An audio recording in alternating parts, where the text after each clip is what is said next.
So ayan mga bossing, ganito nga pala namin kinakabit yung pinaka-balancer po ng ating kolong-kolong o yung pinakakabitan po ng ating axle, ika nga.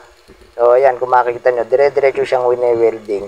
Hindi po nag-i-ispat-ispat dyan dahil yung mga kinakabit po namin dyan ay standard na schedule 40, yung tubo na D1, tapos yung aming kinabit na pinakakabitan po ng bushing. Ayan, kung makita nyo, makapal, standard na 1/4 po yan. Tapos yung mga tornilyo nga pala niyan ay 716 yung ginagamit namin. O ay makita niyo tubo pagka winelding nyo. Dire-diretso siya, hindi siya nabubutas. O ganun po yung ginagawa namin dito kahit na ika nga pang benta gawang pang sarili pa rin pagka ginawa namin. Kaya makakaasa yung makakakuha ng kolong-kolong na ginagawa natin na quality yung kanilang kolong-kolong. Kaya kung makita nyo, pinupulwal dyan paikot.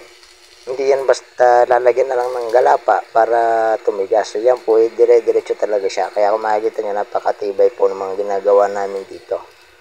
Mapapatunayan na rin yan nung ibang nakakuha rito sa atin ng kolong-kolong ay kaya nga. So ayan, hanggang dito na lamang muna yung ating maikling video. At bukas papakita ko sa inyo yung buong setup po nung ating pinaka-balancer. Kaya nga. Maraming salamat.